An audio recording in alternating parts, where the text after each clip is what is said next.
Hello everyone, my name is Maham Alouf. I'm a senior partner in Logic Consulting. Logic is a regional firm. We started out 25 years ago in Egypt, and now we're in Saudi, Jeddah, and Riyadh, and also in Dubai. Now, with our accumulated experiences in the real estate sector and the construction, we have so many stories, incidents, insights into the sector. So we decided to convert our session from a very consulting language or terminologies into an actual story of how contractors with the opportunities that we see in the Saudi market are evolving or maybe considering the real estate development sector as a fantastic opportunity. So we're going to take you through that journey. And the story should not take more than 15 minutes. This is the time allowed. And then I'm going to invite engineer Shihab Al-Arabi, who's the MD of Hassan Alem Properties, and he's going to reflect his experiences, his life experiences on the journey that we're going to talk about.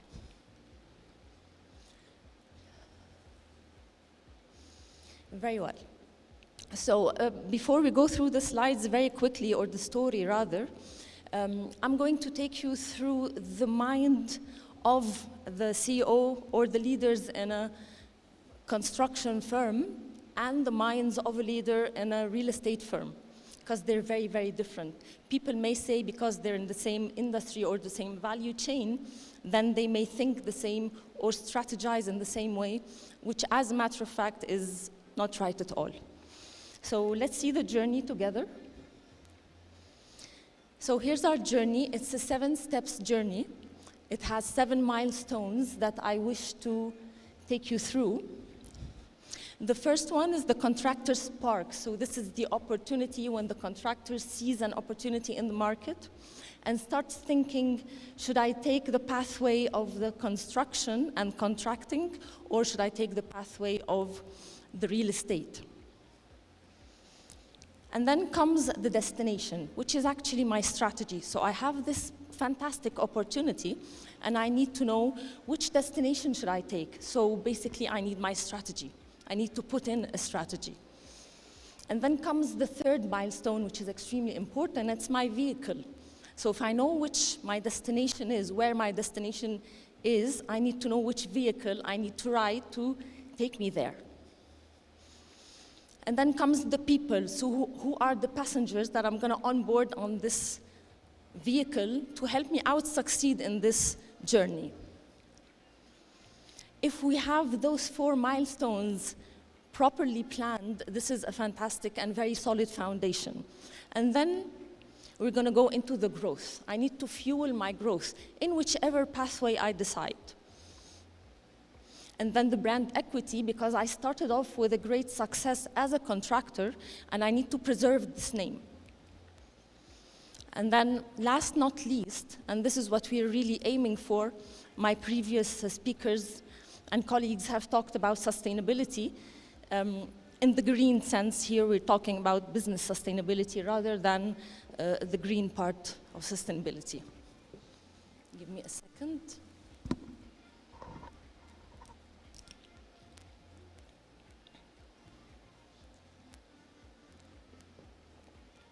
Very well. Now, along this journey, what happens that we fall into a trap. And this session, because we're going to do sort of a comparison between the leader's mindset here and the shift in the real estate, we're going to show you this trap, which happens actually with our experiences in the Saudi market. We've seen it happen multiple of times, where contractors wish to evolve or they see the opportunity, and then they fall into some sort of trap, which we're going to talk about.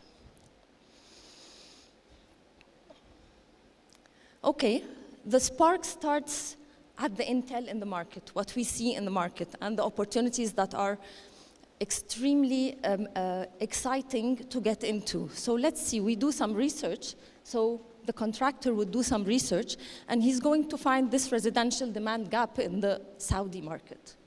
So they see that, and we see that with them, as a matter of fact.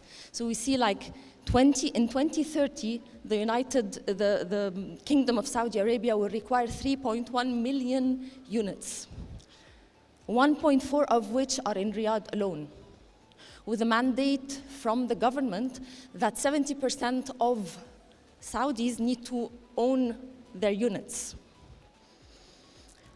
which, with some calculation, makes us see that we need to deliver 200,000 units per year, which is a huge number. And this is where anyone, I believe in any industry, would see such numbers and say, how can I get part of this opportunity? Needless to say how exciting it is for contractors or real estate developers.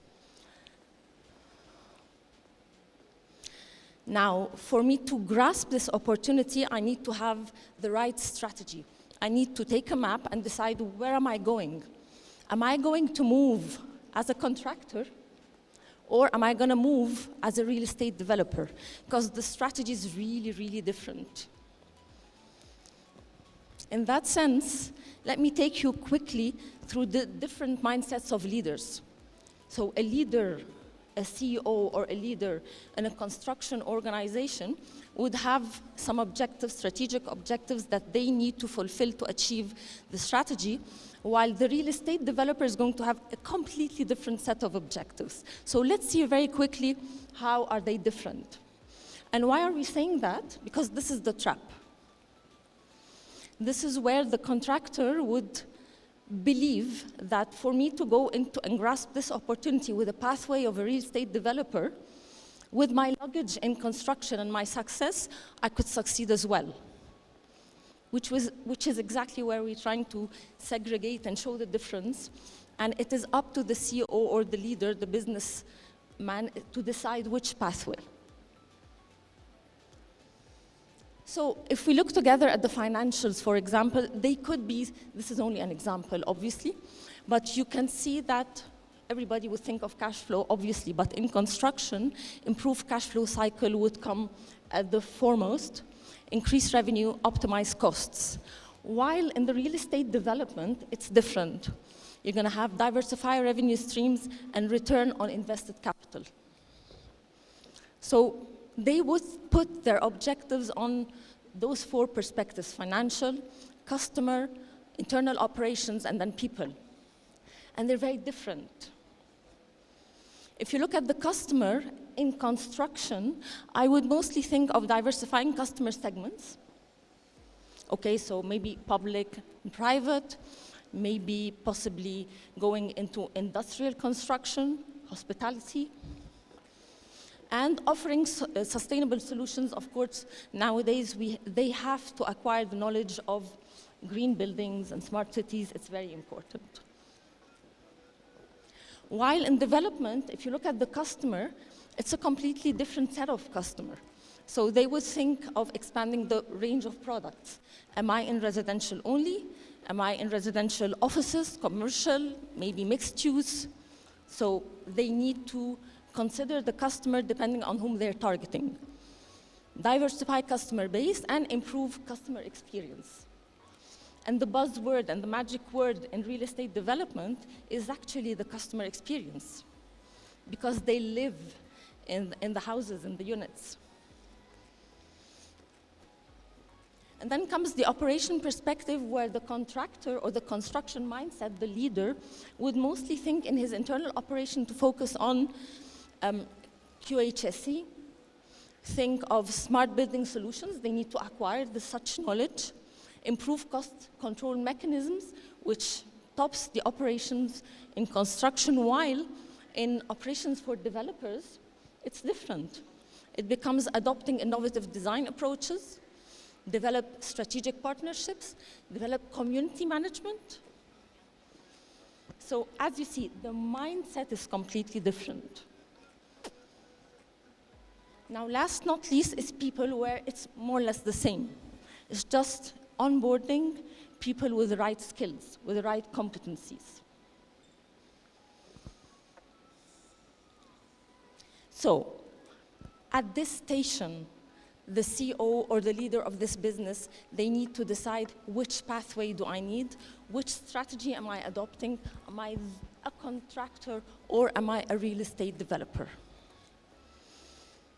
Now comes the third milestone, which is extremely important. And from our experiences in the region, whether in Egypt or in Saudi Arabia, we've seen multiple examples of this vehicle, which is actually the organization structure. Some would think that it's the same structure because it's in the same value chain, which is not the case. So my vehicle, let me take you very quickly through this. In a contractor's world, on the left-hand side are the support functions that would not change from one sector to the other, whether it be construction or real estate. But on the right-hand side, it would differ substantially, significantly. So if you see here in contractors, you're going to find business development, the technical offices, very geared towards the engineering world. Projects, supply chain, quality assurance or quality control, QHSE at large. So these are the main functions in a contractor's world. While in a developer's world or real estate, it's really different again. So the left-hand side stays more or less the same because we all need HR, IT, and finance in our lives. Nonetheless, the right-hand side is extremely different. A completely new function steps into the lives of real estate developers, which is the development function, which is the business mind, the commercial mind, the function that envisions the projects. And then comes design management, and then comes sales and marketing, which sales and marketing is not really the most important thing in construction because they're B2B more than B2C, but in real estate, I have to live in the customer's mind. I have to understand what they want. And then last not least is commercial procurement. All we want to say here in this journey that the structure, the vehicle is very different. The organization design, when we go and do the assessments of the structures, it's the same, it resembles so much the construction, which is not the most appropriate structure for a real estate developer. Okay, let me please dwell on the development function just for a few seconds. This development function does not exist in construction, and it's extremely important in the real estate development life, because this is the function, we call it the maestro, or the function that orchestrates all the other core functions in an organization. It orchestrates it. So they actually look at the feasibility study, or let me start one step earlier. It looks at the market, the demand, what the customer wants, and they live the needs and the demands of the customer experience. And this is converted or translated into the financial model, the financial analysis, the feasibility study that generates the business case. All of these activities are not needed in a construction organization. They're literally not needed at all. So when we move with our luggage from being a contractor into being a real estate developer, this function doesn't exist when it is the most important function. And then from the financial analysis, the design has to apply. They have to design based on this financial model to achieve the IRR required, the ROI on the project. It has to comply to the financial model and goes to commercial procurement and then to project management, and then it's a spiral model. It rotates with a feedback loop all the time. Who's in control of that? It's actually the development function. They orchestrate the whole organization. When you go into clients, they tell us, does this mean he's the CEO? And we say, certainly not. And when I invite our speaker on the panel, we're going to explain further why there's a big difference and there's a clear segregation between the CEO and the CDO, or the Chief Development Officer. Okay, so reaching the fourth milestone, now I have my strategy, I know my objectives, I know where I'm going, either ways. Either as a contractor or real estate developer, I need to onboard my passengers on the bus. And who are my passengers?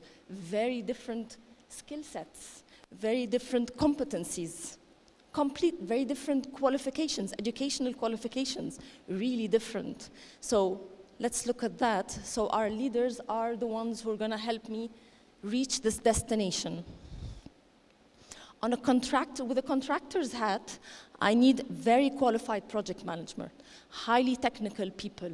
I need engineers, very skilled engineers to manage the projects within time, budget, and quality requirements, the very famous triangle for any project management. Quality-oriented people for sure. While if I'm looking on a real estate development side, completely different sets of competencies. We're talking more financial brains, more investment-driven brains, more customer centricity comes at the foremost of their thinking, because we have this customer who's going to live in this unit. They need to be happy with the landscaping, with the maintenance, with the community and the activities that happen in their compounds and lives. So it's a completely different mindset. Last not least, the talent that come into the real estate bus, they have to be the minds of innovative and very creative, because the demands of the customers do not stop. They become more sophisticated by the day. So if you see, my passengers are different. The talent I'm looking for in the job market are different. The pay scales are different. Everything is different. So I cannot move with my superb talent, my high performers in contracting, go to build or establish a real estate company. They could be the best people ever, but it wouldn't work in the other side of the world. All right. So we have the right talent on the right bus going in the right direction to reach the desired destination. Now, if we have those 4 milestones well planned, we can ensure success in whichever decision, as a contractor or as a real estate developer. Now let's see the fueling up of the business. How do I ensure sustainability? Now I have the foundation, great. I need the second part, which ensures sustainability. So we need to look at growth, brand equity, and sustainability and governance.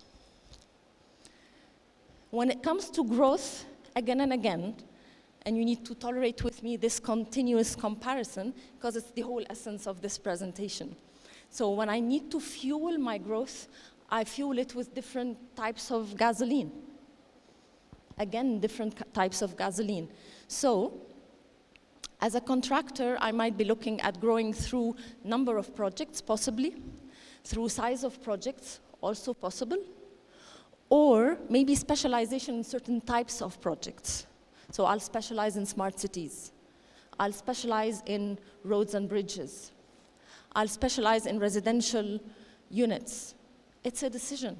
Strategy is a decision, okay?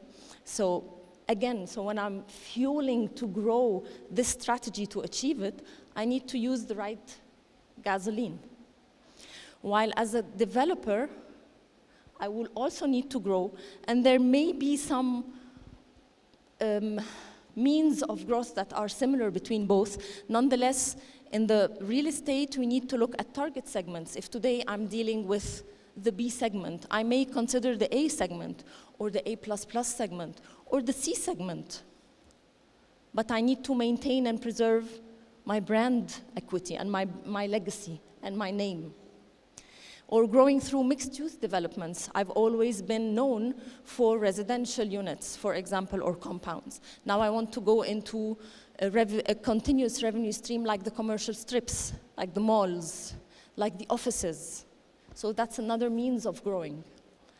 Also growing in innovative designs and solutions like smart cities, which is obviously based on the previous presentations, is coming into play soon. So that again is a different way of fueling my growth. How I fuel my growth is a different mindset. This is what we try to convince our clients with, that you need to change your mind. Both are good, both are great. You just need to make a decision. You cannot have both in the same company. You cannot use the same resources for the same destination. You can't do that. Needless to say that the way we fuel our business from a sales point of view or a commercial point of view is also different. In construction, I use business development to look at the tenders, check with the government what are the national projects that are going to be launched. While in real estate, I look at the customer and the referrals. Okay, now comes the brand equity. While fueling this growth and going through this journey, I have a brand that I have started up with, and I need to preserve. And I need to keep this name intact along the way. So my compass is actually my customer.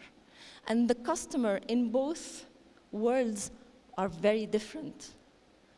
My compass in the contractor world is going to take me to the developer, who's actually my customer. When I'm in construction, this is so it's a B2B. And my tools to ensure along the way my brand equity is in the right place, I preserve it and maintain it, is reliability, my cost efficiency, my quality focused, and being timely. And timely is a big word because this is one of the big challenges with contractors. While my compass in the real estate takes me somewhere else, takes me to a B2C. So I go to the customer, and the persona is so different, and the needs and demands are so different. And my tools are also different. I need to have innovation design. I need to adopt and cater for the diversification in demand and need of the customer. I need to have community management. Nowadays, it's not a matter of selling the unit and run. I need to sell and maintain. I need this person to refer me to someone else. I need to be known for community management in terms of facility, in terms of entertainment, in terms of footfall on the commercial strip within this compound. All this is community management. It makes my customer stay with me, refer me, buy more units from my projects for their kids as investments and others. Smart Solution is one of my tools, of course. Last not least is the investment. This is one of my tools to maintain my brand equity as a real estate developer. So my compass needs to be heading in the right way. Now, last and not least, really, is there is a time the businessmen have been catering and serving their business to reach a certain destination and grow it to a certain size. And the time needs to come when the business is actually serving the owner. And for that to happen, and this is the point of sustainability, for that to happen, a lot of governance needs to take place. And it's time for autopiloting. Khalas. Now I can leave the rein, I can leave the steering wheel, and I can do other investments. I can have other aspirations in life. And there will be no difference between contractor and real estate developer. Both sides of the coin need to be well governed. And that is by having board of directors with independent members. I need to be careful while establishing such boards to have the right expertise on each board, to be able to delegate such authority to the board to supervise the business performance, for me as an owner to do something else, which is, of course, governance. Compliance to the external regulators, control environment, having the right control functions within the organization. All this is helping the owner to sort of remove their hand, to co-pilot. So this is when we say, put in an audit function, put in a governance function, put in a risk function within the organization, a governance function.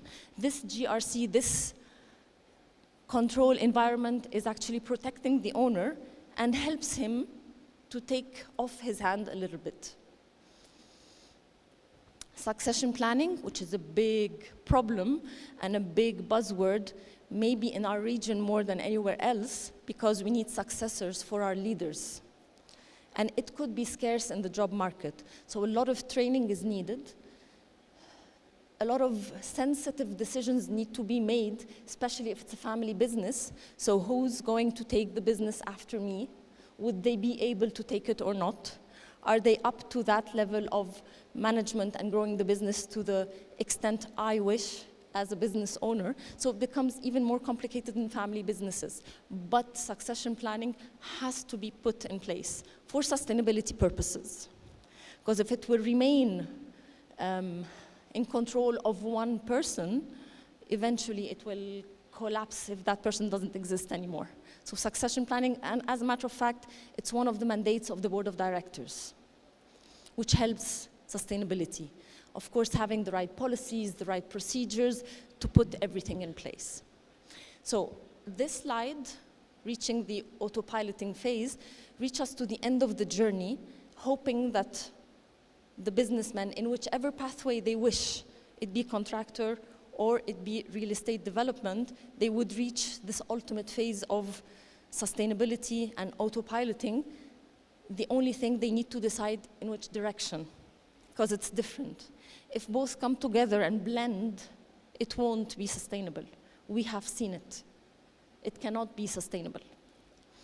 So this brings me to the end of the slide, or the end of the story and the journey, and I hope I took you in a very quick and brief way into the minds of the CEOs of such firms or such organizations, and how differently they think, whether in their strategy, in their organization structures or their vehicle, in the way they grow, in the way they preserve their brand equity, or in the way they sustain their business. We hope that they could segregate both. Now, allow me please to invite our expert, Engineer Shihab. Engineer Shihab is the managing director of Hassan Allam Properties in Egypt. And he's actually been with us as the external consultant and advisor on many of our projects. And we're gonna have a conversation that's also on the same line of thought of the journey. So, however, he's going to reflect on his real life experiences. Shihab, would you please thank you for coming in and accepting the invitation? Thank you, it's a pleasure being here, and I really appreciate participating in the growth of a great city in the Middle East. And with that, real estate is an instrumental part of the growth of any city, obviously, and looking at lessons learned from the past and how they are relevant here today. Thank you. Shihab, let me please start with, as I introduced Engineer Shihab, he currently is the managing director of Hassan Allam Properties, which is part of Hassan Allam Group, who have started back in the 50s as a real construction organization. And nowadays it's it's a key player in the Egyptian market and in the region. And we know from the stories in Egypt that Hassan Allam as a group, they're pioneering in the construction and contractor business. Nonetheless, they did go to the real estate, and we know very well that they did not actually fall into the trap.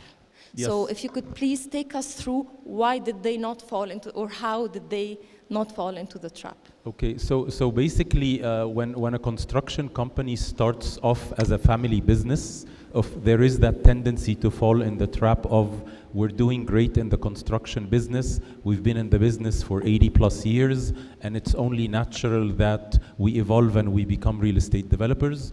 But I think the number one approach in order to avoid falling into the trap was, let's start a different entity, a different company that targets a visionary way of looking at real estate, that real estate at the end of the day is a product that's designed for a consumer, which is very different from a mentality of a contractor that's looking on to do construction work and expand the company on that basis.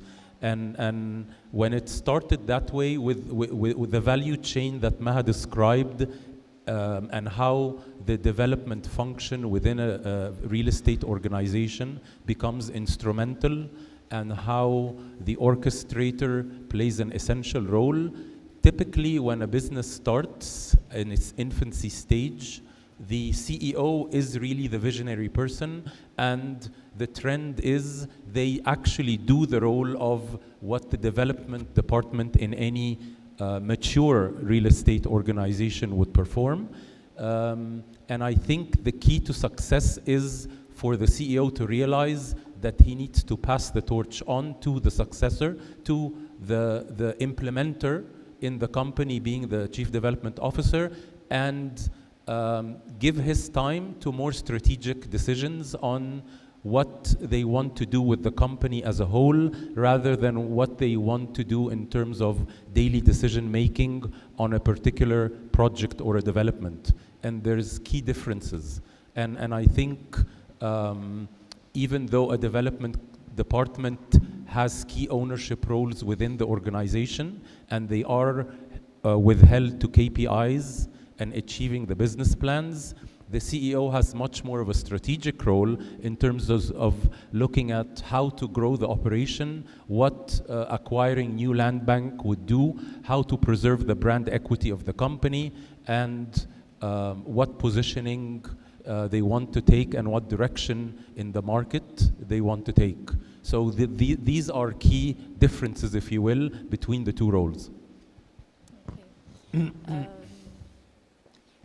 Shihab, now we know very well, because we've been into with multiple clients, and as if it's a threat to the CEO. If we assign a chief development officer, in some cases they would consider that a threat. How do you think we can convince them it's actually for the growth and the sustainability of the real estate organization? Well, I think, for the CEO to delegate authority to a chief development officer is basically like asking someone who's been doing the work themselves all these years, and they need to let go. And letting go means you have trust that you've got the right people in the right places, and I need to hold them accountable for their function, because that's how the organization grows. The organization will never grow unless these proper positions are liable and are accountable, and at the end of each calendar year are assessed for performance. And that's how you approach it professionally. If the CEO has the willpower to do it, they just need to realize that it will be a success story eventually, but you need to let your team make the decisions and carry you through the difficult periods, through the risks, learn from them, and that's how the company eventually will grow.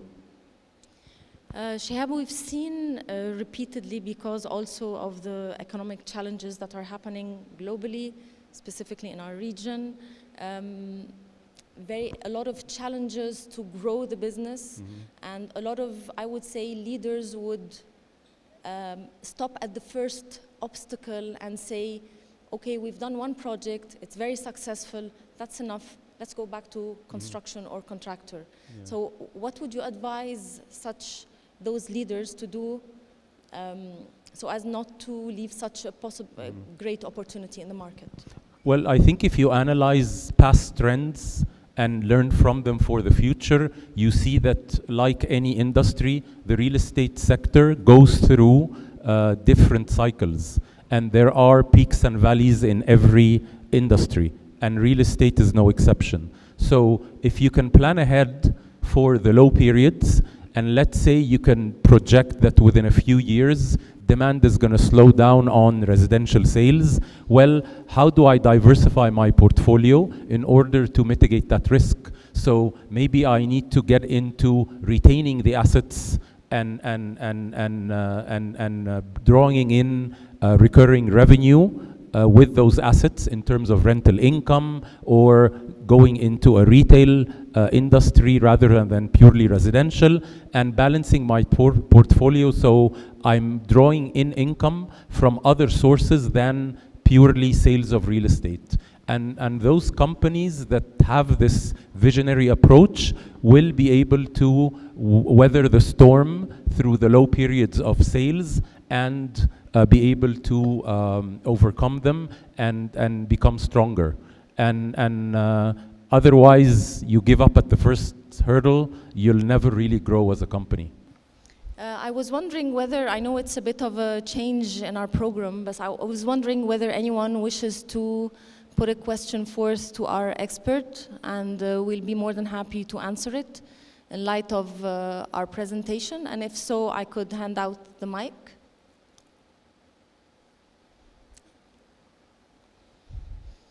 If not, then maybe we're close to finishing our session.